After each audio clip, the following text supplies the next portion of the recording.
Olá a todos, meus amados irmãos, sejam bem-vindos a mais um dia. Senhor nosso Deus, Pai nosso que estás nos céus, que o teu nome seja santificado em todo o tempo, em todo o lugar, no nosso meio, que nós não sejamos hipócritas, que o teu reino venha, seja sempre feita a tua vontade na terra, assim como ela é feita no céu. Obrigado pelo pão diário que tu nos dás, não só fisicamente, mas aqui até falo principalmente espiritualmente. Mas voltando à parte física, obrigado, Senhor, pelo pão diário, pela água, pelo que vestir que tu nos dás e perdoa as nossas ofensas, assim como nós perdoamos a quem nos ofende.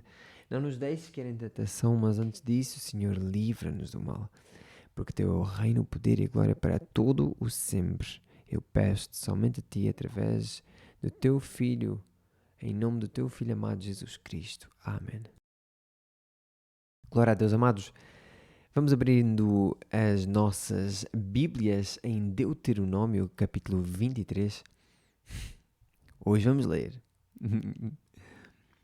Deus seja louvado em todo o tempo. Se um homem tiver os testículos esmagados ou o membro amputado, não terá permissão de entrar nas reuniões sagradas do Senhor. Se alguém for filho ilegítimo, nem ele nem seus descendentes, até à 10ª geração, terão permissão de entrar nas reuniões sagradas do Senhor.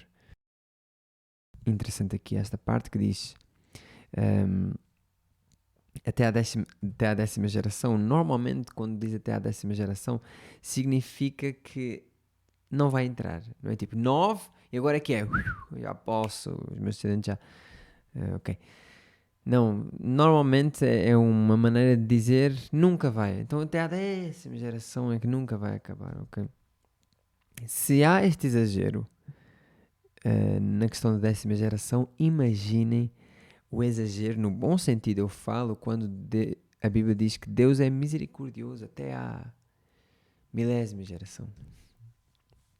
Nenhum amonita ou moabita e nenhum de seus descendentes até à 10ª geração terá permissão de participar das reuniões sagradas do Senhor. Essas nações não os receberam com alimento e água quando vocês saíram do Egito. Em vez disso, contrataram Balaão, filho de Beor, nascido de Petor, na Mesopotâmia, para amaldiçoá-los. Mas o Senhor seu Deus se recusou a ouvir Balaão e transformou a maldição em bênção, pois o Senhor seu Deus vos ama. Enquanto viverem, jamais promovam o bem-estar e a prosperidade dos amonitas ou moabitas. Não mostrem ódio aos edomitas, pois são seus parentes, nem aos egípcios, pois vocês viveram como estrangeiros entre eles. A terceira geração de edomitas e egípcios poderá entrar nas reuniões sagradas do Senhor. Quando saírem para guerrear contra seus inimigos, mantenham-se afastados de tudo o que é impuro. O homem que ficar cerimonialmente impuro por causa de uma poluição noturna sairá do acampamento e ficará fora o dia todo. Ao entardecer, ele se banhará e ao pôr do sol poderá voltar ao acampamento. Determinem uma área fora do acampamento onde possam fazer as necessidades. Cada um deve ter uma pá como parte de seu equipamento. Quando forem evacuar, cavem um buraco com a pá e cubram as fezes.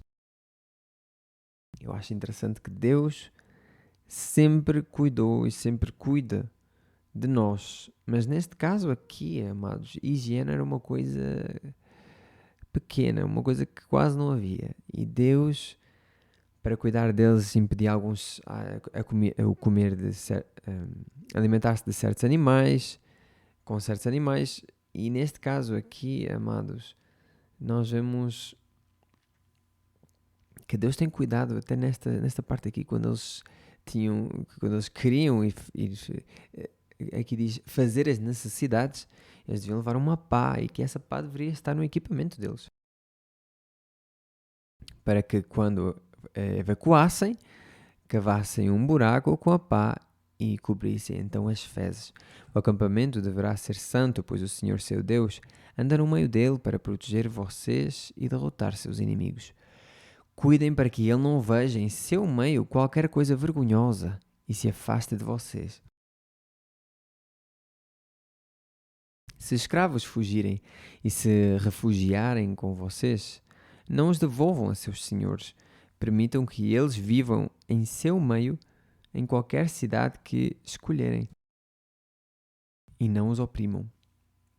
Nenhum israelita, homem ou mulher, se dedicará à prostituição em templos idólatras.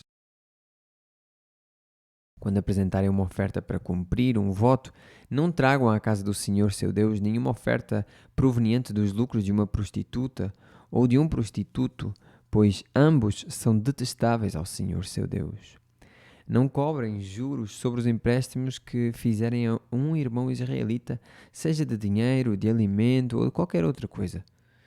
Poderão cobrar juros dos estrangeiros, mas não cobrarão juros de israelitas, para que o Senhor seu Deus os abençoe em tudo o que fizerem na terra da qual estão prestes a tomar posse. Quando fizerem um voto ao Senhor seu Deus, cumpram-no prontamente. O Senhor seu Deus cobrará de vocês o cumprimento dos votos, ou serão culpados de pecado. Não é pecado deixar de fazer um voto, mas, se fizerem um voto voluntário, cumpram cuidadosamente a promessa feita ao Senhor seu Deus. Quando entrarem no vinhedo de seu vizinho, poderão comer uvas até se saciarem, mas não as levem num cesto. E quando entrarem no campo de um vizinho, poderão apanhar as espigas de cereal com a mão, mas não usem a foice para cortá-las. Se um homem se casar e a esposa não for do seu agrado porque ele descobriu alguma coisa vergonhosa da parte dela, ele escreverá um certificado de divórcio e a dará a ela, mandando-a embora de sua casa. Depois de partir, ela poderá casar-se com outro homem.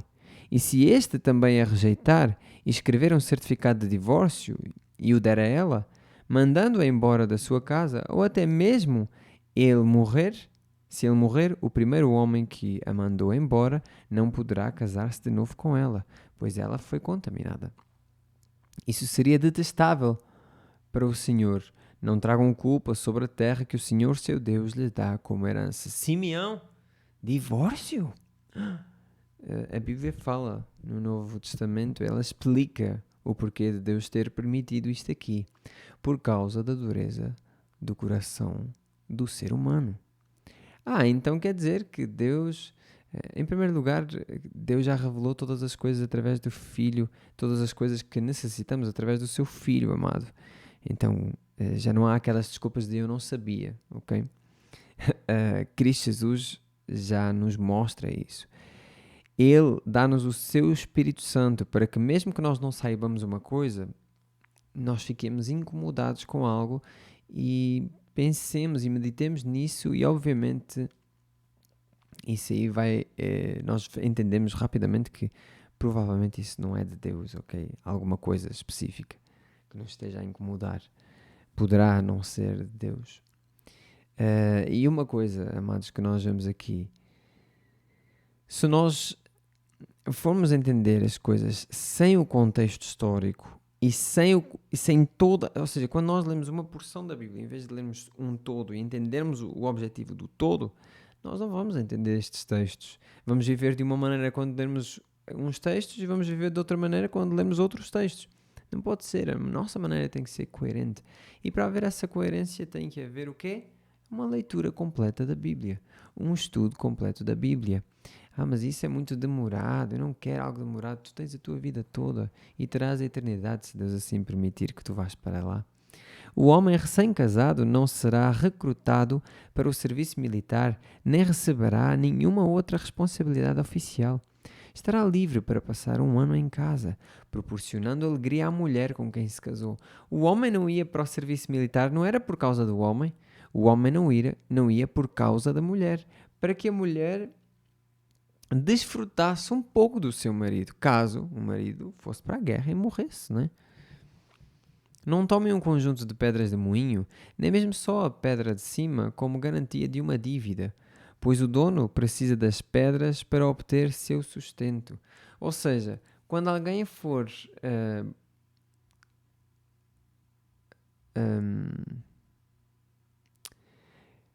Imaginem que eu empresto a alguém e esse alguém não me consegue pagar. Então eu vou tirar algo que é do seu sustento. Por exemplo, chega aqui um, que se chama no Brasil, um motoboy.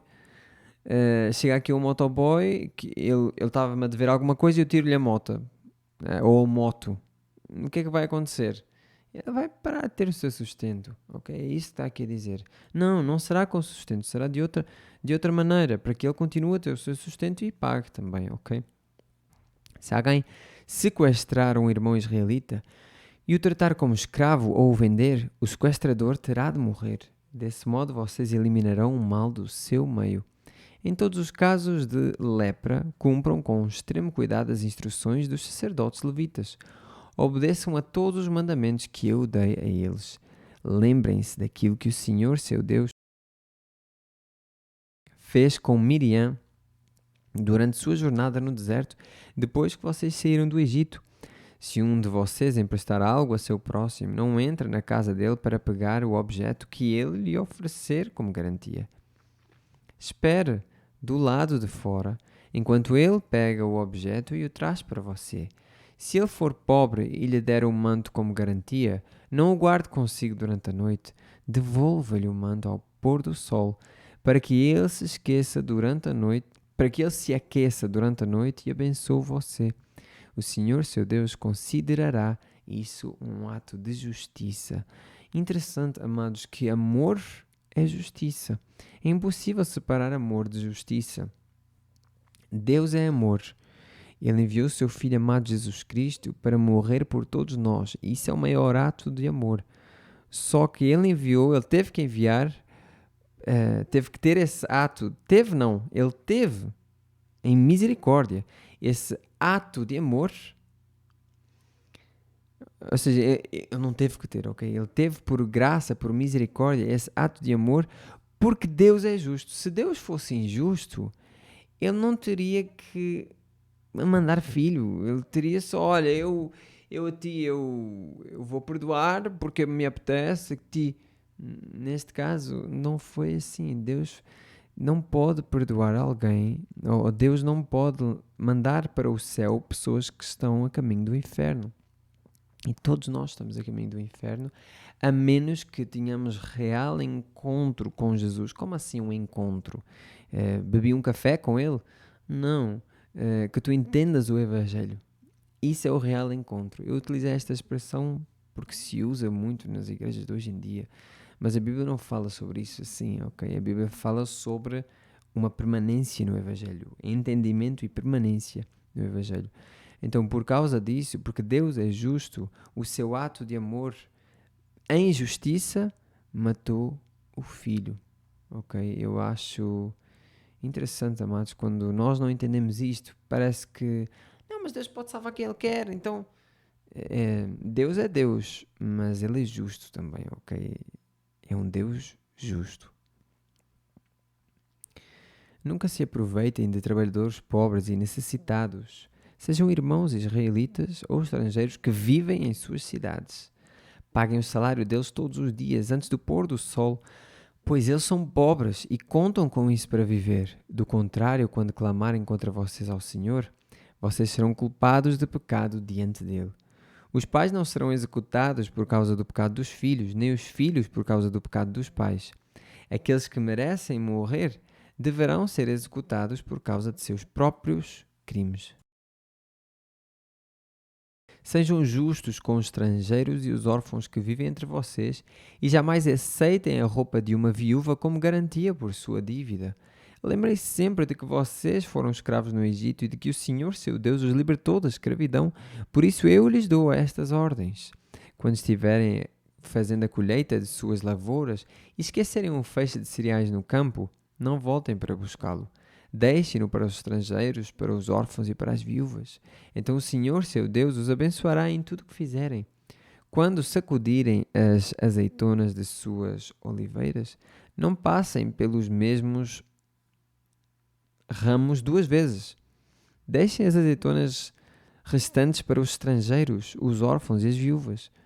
Quando colherem uvas em seus vinhedos, não passem novamente pelas videiras.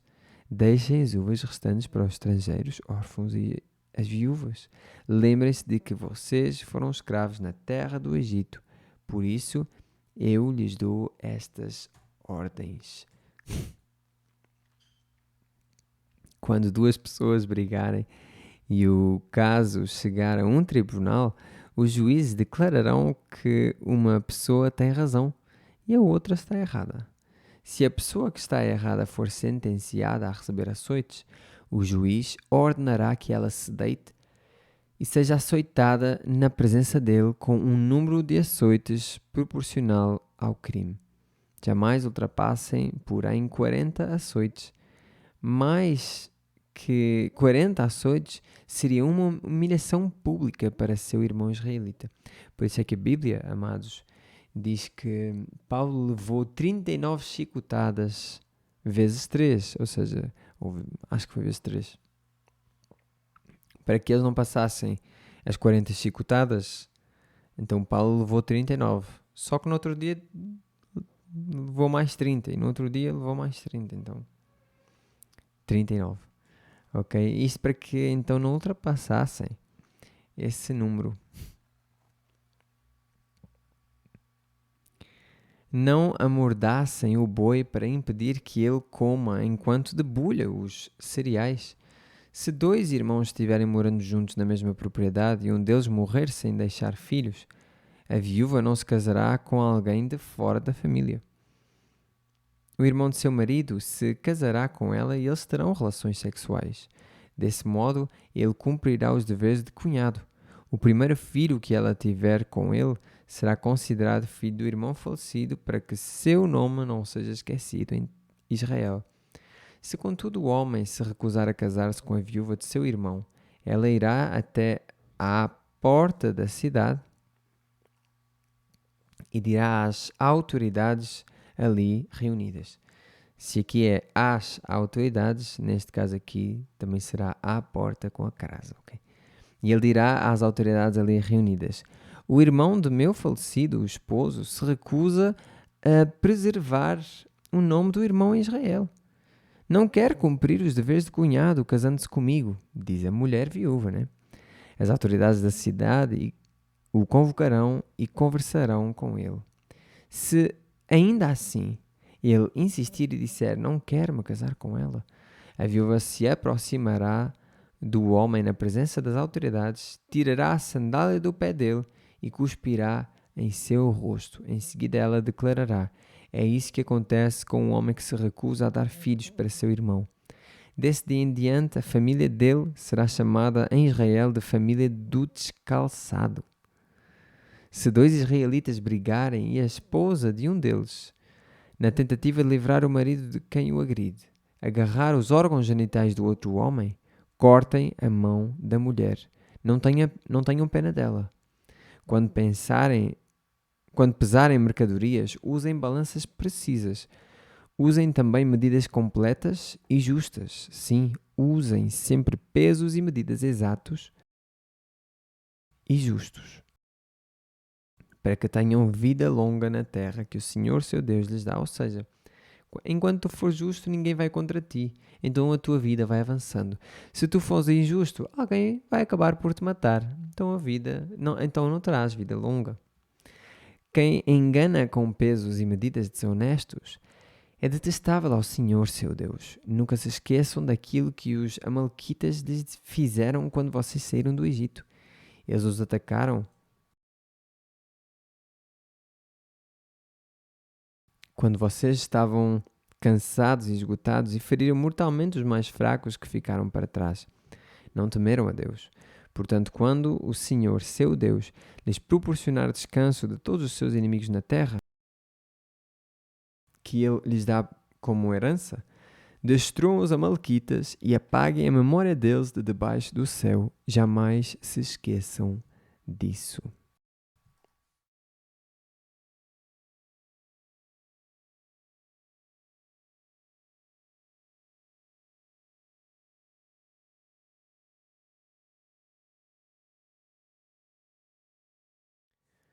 Lucas 10, 13 a 37. Que aflição as espera, Corazim e Betsaida. Porque se nas cidades de Tiro e Sidom tivessem sido realizados os milagres que realizei em vocês, há muito tempo os seus habitantes teriam se arrependido e demonstrado isso, vestindo panos de saco e jogando cinzas sobre a cabeça. Eu lhes digo que no dia do juízo, Tiro e Sidom serão tratadas com menos rigor que vocês. E você, Cafarnaum, será elevado até o céu? Não. Descerá até o lugar dos mortos. Isto aqui Jesus está a dizer, ok? Então ele disse aos discípulos: quem aceita a sua mensagem, a vossa mensagem, também me aceita. E quem vos rejeita, também me rejeita. E quem me rejeita, também rejeita aquele que me enviou. Ou seja, se rejeitam um discípulo, obviamente verdadeiro de Cristo, se rejeitam um discípulo de Cristo, rejeitam então a Cristo. E se então rejeitam a Cristo, rejeitam também o Pai. Quando os 72 discípulos voltaram, relataram com alegria: Senhor, até os demónios nos obedecem pela sua autoridade. Neste caso, Senhor, até os demónios nos obedecem pela sua, de Cristo, autoridade, ok? A autoridade de Cristo.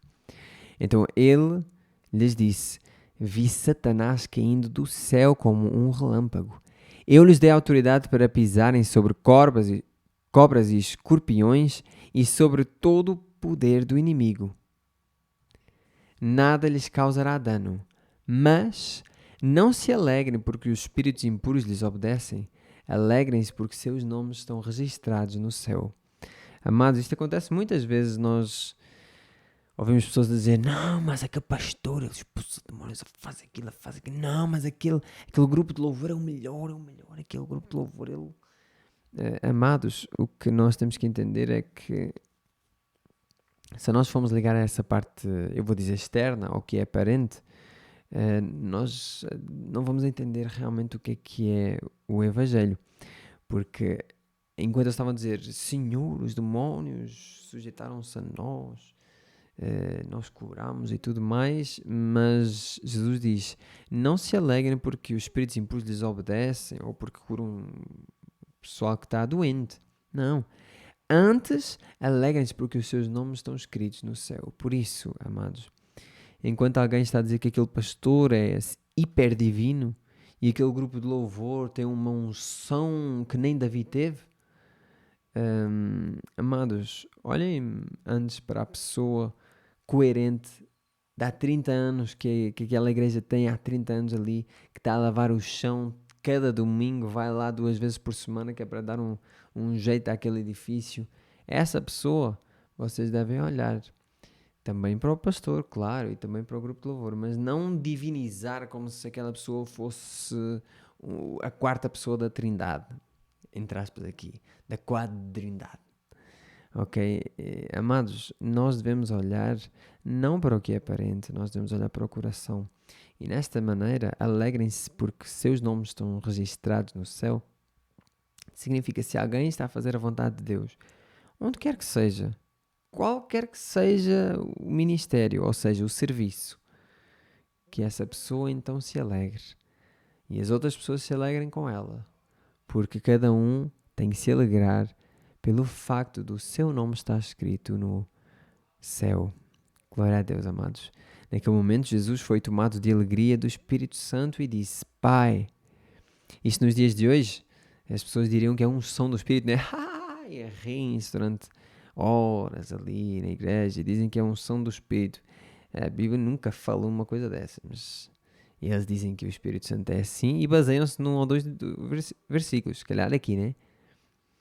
Naquele momento, Jesus foi tomado da alegria do Espírito Santo e disse: Pai, Senhor dos céus e da terra, eu te agradeço porque escondeste estas coisas aos que se consideram sábios e inteligentes e justos e saudáveis e as revelaste aos que são como crianças. Sim, Pai, foi do teu agrado fazê-lo assim.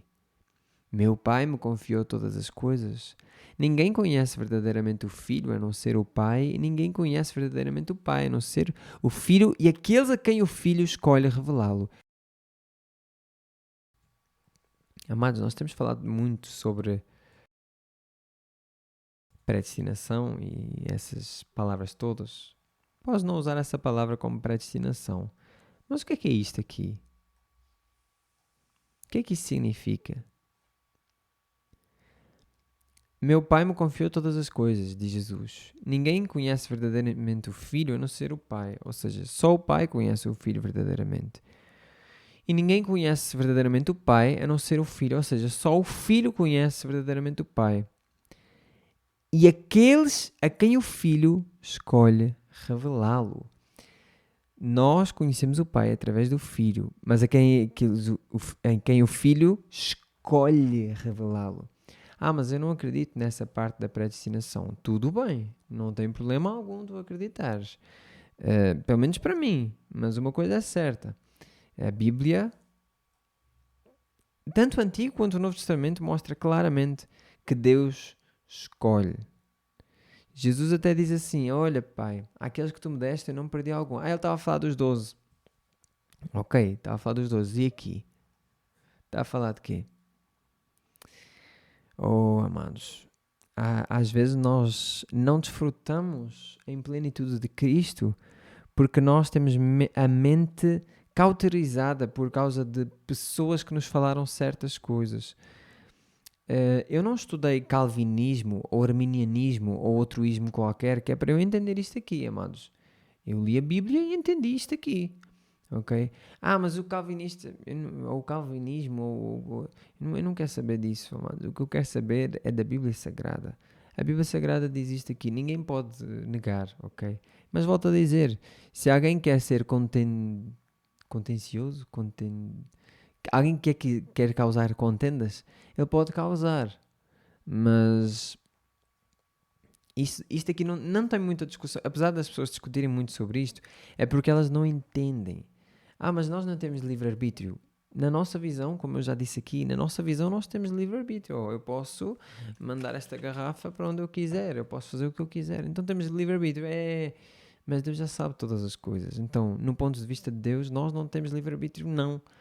Mas como é que é possível? Porque Deus já sabe. Inclusive Ele escolhe as pessoas. Mas isso é injusto. Todos nós estamos destinados ao inferno. Não é um Deus mau que lança pessoas para o inferno. É um Deus bom que tira pessoas do caminho do inferno. A diferença é essa. E nós muitas vezes, por causa da nossa mentalidade parva, mentalidade ruim, mentalidade corrupta, nós não entendemos isto que é tão simples e tão claro na Bíblia. Lê Romanos 9. Lê 2 de Pedro 2:20. Lê 2 Tessalonicenses 1, 8 e 9, ou 1 Tessalonicenses 1, 8 e 9, fala exatamente sobre isso. Fala exatamente sobre isto, amados. João 4, João 5, João 6. Então, em particular, ele voltou para os seus discípulos e disse: felizes os olhos que veem o que vocês viram. Eu lhes digo, muitos profetas e reis desejam ver o que vocês têm visto e ouvir o que vocês têm ouvido, mas não puderam. Certo dia, um especialista da lei se levantou para pôr Jesus à prova com esta pergunta: Mestre, o que preciso fazer para herdar a vida eterna? Jesus respondeu: O que diz a lei de Moisés? Como você a entende?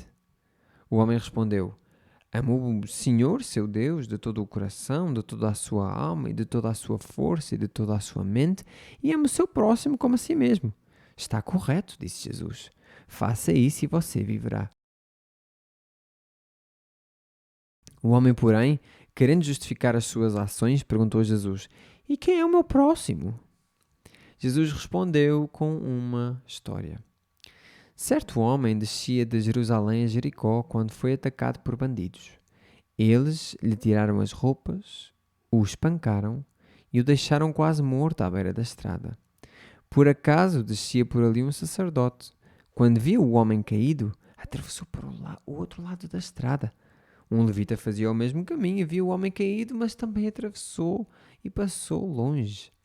Então veio um samaritano, alguém que não era daquela cidade, alguém que não era daquele povo. Veio um samaritano, um estrangeiro, Mas aqui eles não se davam sequer com os samaritanos, então este exemplo é ainda maior. E ao ver o homem, teve compaixão dele. Foi até ele, tratou de seus ferimentos com óleo e vinho e os enfaixou. Depois colocou o homem em seu jumento e o levou a uma hospedaria, onde cuidou dele. No dia seguinte, deu 2 moedas de prata ao dono da hospedaria e disse: Cuide deste homem. Se você precisar gastar mais com ele, eu lhe pagarei a diferença quando voltar. Qual desses 3, aqui pergunta Jesus, você diria que foi o próximo do homem atacado pelos bandidos? Perguntou Jesus. O especialista da lei respondeu: Aquele que teve misericórdia dele. Então Jesus disse: Vá e faça o mesmo. Amados, isto aqui, o homem nem sequer conseguiu dizer samaritano. Porque dizer samaritano era quase como uma palavra torpe, ou uma palavra torpe, depende do sotaque. Era quase como um palavrão. Samaritanos. Ok? E Jesus dá exatamente esse exemplo aí. Um líder fariseu, um levita e um samaritano. Se fosse um destes dois, o homem tinha dito assim: o fariseu, ou então, o levita teve. Mas o homem, nem sequer conseguiu dizer. Ele disse: aquele que teve misericórdia. Ou seja, o samaritano. Então Jesus disse: vá e faça o mesmo. Glória a Deus, amados.